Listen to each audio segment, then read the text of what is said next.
Hello everyone, welcome to JRF Adda. I hope you all are doing well. आप सभी लोग अच्छे होंगे, बढ़िया होंगे। तो आज का सेशन काफी इंटरेस्टिंग है क्योंकि आज के सेशन में मैं आप लोगों को बताने वाली हूँ कि कैसे आप कर सकते हैं हिस्ट्री के अंदर आपकी एंशियंट इंडिया को अप्रोच। अब आज का ये सेशन जो है ये इंपॉर्टेंट क्यों है? क्योंकि अगर हम बात करें, हम जनरली भी तो पढ़ सकते थे कि कैसे आप हिस्ट्री को अप्रोच करेंगे, बट क्योंकि यहाँ पर जो हिस्ट्री के स्टूडेंट्स हैं वो हम सब जानते हैं यहाँ पर कि आपका हिस्ट्री एक बहुत ही वास्ट सब्जेक्ट है, बहुत ही लेंदी कहीं ना कहीं हो जाता है, और कहीं ना कहीं ये डिवाइड है आपका किसके अंदर, एंशियंट, मेडिवल और आपके मॉडर्न के अंदर। तो यहाँ पर इंपॉर्टेंट चीज ये हो जाती है कि हम सेपरेटली यहाँ पर डिस्कस करें कि तीनों यहाँ पर जो आपका यहाँ पर डिवाइड किया गया है, कैसे हम इन चीजों का अप्रोच करेंगे। तो चलिए स्टार्ट करते हैं हमारे यहाँ पर सेशन से। तो देखिए, सिंपल सी बात है, हमें डिस्कस करना है कि कैसे आप अप्रोच करेंगे आपकी एंशियंट इंडिया को, बेसिकली हिस्ट्री के अंदर जो आपका पेपर 2 है। तो हम बात करें जब आपके सिलेबस की, तो जब भी हम सिलेबस देखते हैं आपका कि आपका एंशियंट इंडिया का सिलेबस क्या है, तो उस पे आप देखोगे जो आपकी स्टार्टिंग की 3 यूनिट दी गई है आपके सिलेबस के अंदर, तो वहां पर आपको दिखाई देता है कि अच्छा 3 यूनिट्स के अंदर क्या है, आपका सिलेबस आपको दिया हुआ है। अब यहाँ पर इंपॉर्टेंट चीज क्या है, देखिए जब भी आप ये 3 यूनिट देखेंगे, ठीक है, अब यहाँ पर एक चीज आप लोगों को ये देखनी है कि ये सिर्फ ऐसे ही नहीं दिया, इसके डिटेल में भी यहाँ पर चीजें दी हैं जो मैंने जो है एक कहीं ना कहीं क्लियरली तरीके से लिख दिया है, जिसको अभी हम आएंगे जिस पे। बट मुझे लगता है कि हम खुद ही उसको पहले देखते हैं कि एक्चुअल में आपका सिलेबस क्या है। तो जब हम सिलेबस की बात करते हैं और देन हम उसको कैसे अप्रोच करेंगे, उस दोनों की बात हम यहाँ पर करेंगे। देखिए, जब भी हम जाते हैं एंशियंट इंडिया पे, तो सबसे पहले तो आपको क्या आ जाता है, सोर्सेज वाला पार्ट आ जाता है, ठीक है, जिसके अंदर आपके आर्कियोलॉजिकल सोर्सेज हो गए, इसी के साथ आपका न्यूमिस्मेटिक हो गया, साथ में एपिग्राफी हो गया, इसी के साथ लिटरेरी सोर्सेज हो गए, जो कि बहुत इंपॉर्टेंट है, ठीक है। ये ऑल ओवर आपसे पूछा जाता है, तो हम इसका यहाँ पर डिस्कस ही नहीं करते, हम मेनली आ जाते हैं जो आपके यहाँ पर टॉपिक्स हैं। अब टॉपिक्स क्या क्या है, सबसे पहले हम चलते हैं, आपके स्टोन एज आ जाता है। अब देखिए, स्टोन एज आपका आता है, ठीक है। अगर हम बात करें इसके क्वेश्चंस की, ठीक है, आपको करना क्या है, प्रायोरिटी देनी है उस टॉपिक को जो कि आपका फ्रिक्वेंटली आस्क्ड होता है नेट के अंदर, ठीक है। अब स्टोन एज की जब हम बात करते हैं तो आपको देखना है ये कितनी बार हमसे पूछा जा रहा है एग्जामिनेशन के अंदर। ऐसा नहीं है कि पूछा ही नहीं जा रहा और हम ऐसे ही कवर कर रहे हैं। तो जब हम स्टोन एज की बात करते हैं तो जनरली अभी तक जितना देखा गया इसमें आपको एक क्वेश्चन देखने को मिलता है। कई बार बहुत रेयरली हुआ होगा जब आपको 2 क्वेश्चन देखने को मिल गया, अदरवाइज एक क्वेश्चन यहाँ पे देखने को मिलता है।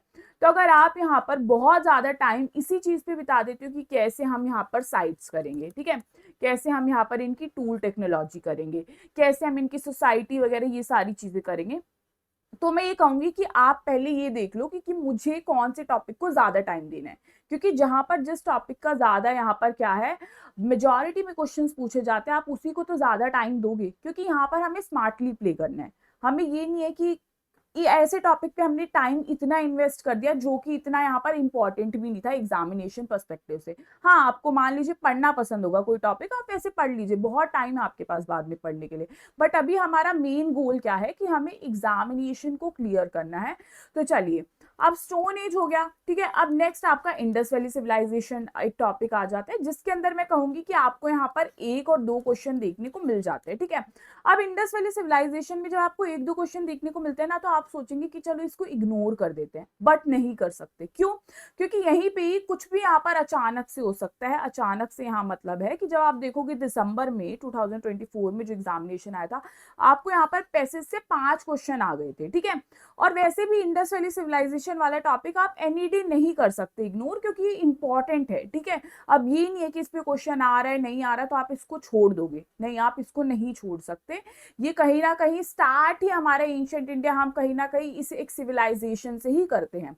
चलिए, नेक्स्ट हमारा क्या आ जाता है, यहाँ पर आ जाता है हमारा अर्ली और लेटर वैदिक जो पीरियड है, हम उसके बारे में बात करते हैं। तो ये इंपॉर्टेंट है आपका, यहाँ पर आपको 2 से 3 क्वेश्चन मिल जाते हैं। फॉर एग्जाम्पल सोसाइटी टर्म्स हो गई, इसी के साथ लिटरेचर से हो गया, तो यहाँ से आपको क्वेश्चन आ जाते हैं। और इससे ज्यादा भी आ जाए तो हम नहीं कह सकते। तो यहाँ से आपके क्या है, इंपॉर्टेंट जो हमारा पार्ट है वो स्टार्ट हो जाता है। इसके बाद जब हम चलते हैं तो आपका महाजनपद वाला पार्ट आ जाता है, ठीक है। यहाँ से जो आपकी स्टेट राइज हुई थी उनके बारे में आ जाते हैं। तो महाजनपद से तो आपको हर बार एक क्वेश्चन देखने को मिलता ही है, ठीक है।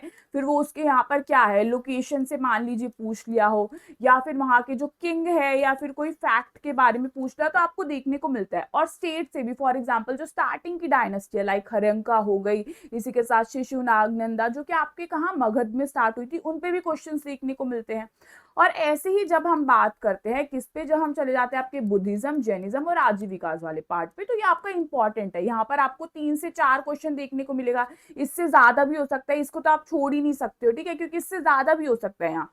तो ये इंपॉर्टेंट हो जाता है। इसी के साथ फिर जब हम चलते हैं मौर्यन डायनेस्टी के ऊपर, तो ये तो आपका फिर बहुत इंपॉर्टेंट हो जाता है। 4 से 5 क्वेश्चन हो गए, अशोका की एडिक्ट पे क्वेश्चन हो गया, उनकी पॉलिटी पे आपका क्वेश्चन हो गया, उनकी जो टर्म्स आती है कि यहाँ पर कौन कौन सी टर्म्स यहाँ पर यूज होती थी, जो ऑफिशियल्स थे उनके लिए, उस पर कितना इंपॉर्टेंट क्वेश्चन आता है, तो इसको भी आप यहाँ पर बिल्कुल स्किप नहीं कर सकते। तो यहाँ से ये सारी चीजें इंपॉर्टेंट हो जाती हैं।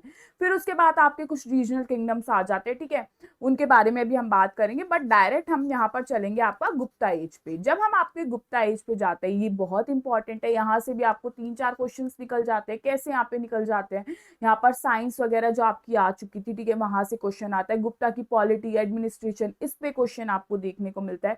और अब जब हम बात करते हैं किसके, आपके रीजनल किंगडम्स की, ठीक है। रीजनल किंगडम्स के अंदर बेसिकली आपका क्या हो गया, शुंगा हो गया, इसी के साथ आपका कुशाना हो गया, सातवाहना हो गया, इंडो ग्रीक हो गया, ये सारी चीजें। और इसके बाद गुप्ता एज के बाद जो यहाँ पर और भी सारी डायनेस्टीज आई थी वो हो गई। तो ये सारा टोटल मिला के हम मान लेते हैं 4-5 क्वेश्चन इस एरिया से बन जाते हैं।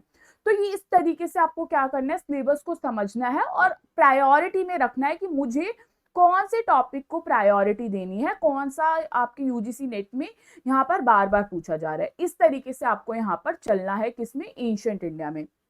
अब देखिए, अगर हम माने कि ठीक है, तो कितना वेटेज है आपकी एंशिएंट इंडिया का, तो मैं यहाँ पर कहूंगी कि आप 30 मार्क्स लेकर चलो। कैसे, देखिए आपका 100 मार्क्स का पेपर आता है, आप यहाँ पे, मैं ये नहीं कह सकती कि प्रॉपर 30 मार्क्स आपकी एंशिएंट, जो 30 क्वेश्चन आपके एंशिएंट इंडिया से पूछे जाएंगे, नहीं भाई। जो आपके 30 क्वेश्चन एंशिएंट इंडिया से पूछे जा रहे, हो सकता है यहाँ पे प्लस माइनस आपका 5 हो, मान लो आपसे 33 पूछ ले, या फिर मान लो आपसे 27 पूछ ले, ये चीजें हो सकती हैं। बट आपको कहीं ना कहीं लेके चलना है कि नहीं, एंशिएंट इंडिया को मैं स्किप नहीं कर सकता।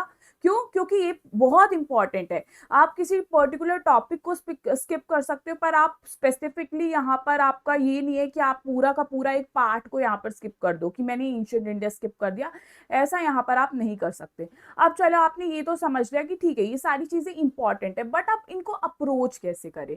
तो मैं यहाँ पर कहूंगी, फॉर एग्जाम्पल आप न्यू हैं, अभी आपको नहीं पता कि भाई क्या है, बहुत एडवांस में यूजीसी नेट का एग्जामिनेशन है, तो मैं यहाँ पर कहूंगी देखो, अपना स्टार्ट जो है एनसीईआरटी से कर सकते हैं आप। यहाँ पर 6 से 12 तक की स्टार्टिंग में एनसीईआरटी पढ़ो, आपको क्या एक नॉर्मल कॉन्सेप्ट, क्रोनोलॉजी आपको पता चल जाएगा।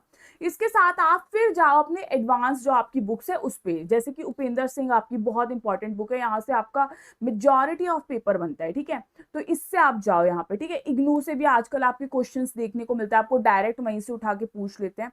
तो इसीलिए देन आप इन चीजों पे जाओगे तो आपको समझ आएगा। अगर आपका बेसिक क्लियर नहीं है तो आपको यहाँ पर ऐसे करना पड़ेगा। और जब मैं कहती हूँ कि आपको कैसे पता चलेगा कि कौन से पर्टिकुलर टॉपिक की कितना वेटेज है, तो वो तो आपको प्रीवियस ईयर क्वेश्चन से यहाँ पर पता चलेगा। तो वो ही क्या है, आपका रियल गेम है। यहाँ पर आपको प्रीवियस ईयर क्वेश्चन जो है वही यहाँ पर आपका एग्जामिनेशन क्लियर करा सकता है, और कुछ भी नहीं। आपको पता चलेगा क्या इंपॉर्टेंट है, क्या इंपॉर्टेंट नहीं है। इसीलिए हमने यहाँ पर अपनी सीरीज भी स्टार्ट की है, जिसके अंदर हम 2004 से लेके हमारा 2025 तक के प्रीवियस ईयर क्वेश्चन करने वाले हैं, तो आप उसको ज्वाइन भी कर सकते हो। बट यहाँ पे मेन चीज क्या है, प्रीवियस ईयर क्वेश्चन क्या है, बहुत बड़ा यहाँ पर आपका क्या है, गेम यहाँ पर चेंज कर सकता है। तो यहाँ पर आपको प्रीवियस ईयर क्वेश्चन को क्या करना है, मेन चीज में रखना है, और क्या करना है, प्रैक्टिस करनी है, ठीक है। और इसी के साथ आपको रिवीजन करना है। अगर आप रिवाइज नहीं कर रहे, सबसे इंपॉर्टेंट चीज ये है, बच्चों के साथ होता क्या है कि वो क्या करते हैं कि हमने एक बार सिलेबस कंप्लीट कर लिया, हो गया काम, नहीं। बट अगर आपने उसको रिवाइज ही नहीं किया, एक बार पढ़ के नहीं हो सकता, आपको यहाँ पर अलग से टाइम निकालना पड़ेगा कि या तो मैं हर दिन थोड़ा थोड़ा टाइम निकालूं, या मैंने क्या किया है अपना वीक में या मैंने अपना मंथ में टाइम निकाल लिया कि मैं टाइम दे रहा हूं यहाँ पे एंशिएंट इंडिया को दोबारा। किसमें, रिवीजन करने में। सिलेबस एक बार हो जाता है ठीक है, रिवीजन ही तो है जो आपको उसको माइंड में सेट कराएगा। तो ये चीजें आपको क्या करनी है अपने एंशिएंट इंडिया के अंदर, इनको यहाँ पर यूज करना है। तो आई होप आपको ये सारी चीजें समझ आई हो और आपको बहुत ज्यादा ये क्या है हेल्प करे आपके एग्जामिनेशन को प्रिपेयर करने में। ठीक है, thank you so much everyone. और इसी के साथ आप लोग क्या है मेरी प्लेलिस्ट को जाकर जो है ज्वाइन कर सकते हैं। वहां पर JRF अड्डा अगर आप यहाँ पर सर्च करेंगे तो आपको वहां पर प्लेलिस्ट में जाके मेरी प्लेलिस्ट मिल जाएगी एंड सारे सेशन जो अभी प्रीवियस ईयर को लेकर हुए हैं आप उनको जल्दी से जाकर देखिए। Thank you so much everyone.